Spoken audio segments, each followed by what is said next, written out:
এবার পুজোয় কোথায় কোথায় নিয়ে যাবা কিছু ঠিক করছো? তুমি যেথায় যেথায় যাইতে চাবা সেথায় সেথায় নিয়ে যাব। আচ্ছা, দুর্গা পূজা তো প্রত্যেক বছর দেখো, তাহলে এর থেকে কি শিক্ষা লাভ করছো? প্রতিদিন বেলুন খুন্তির মার খাওয়ার চাইতে একবারে মরে যাওয়াই ভালো।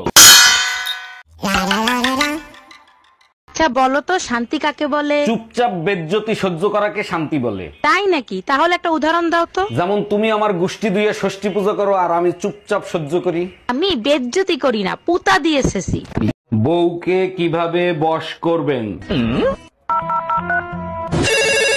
হ্যালো, কে বলছেন? কাকে চাই? হ্যালো, আমি সুমন ফকিরকে চাচ্ছি, উনি কি আছেন? ঘন্টা খানেক পরে ফোন দেন, উনি এখন বাথরুম পরিষ্কার করছে।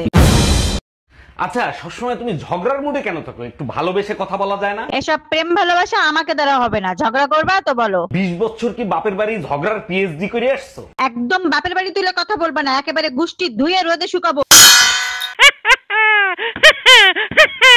এই তোমার সাথে একটা লোক দেখা করতে আসছে, লোকটা দেখতে একেবারেই তোমার মতো।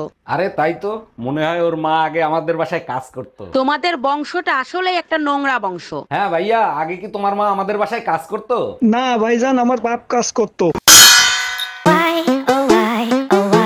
এই তোমার কি হয়েছে? সব সময় তো কি নিয়ে টেনশন করো? যখন থেকে জানতে পারছি ভালো মানুষ বেশি দিন বাঁচে না, তখন থেকেই ভয় হচ্ছে জমদূত না জানি কখন নিতে আসে। তুমি এত ভালো, জমদূত 10 বার চিন্তা করবে, ওরে উঠাইতে গেলে ও আবার উল্টা আমারে না উঠাই নেয়।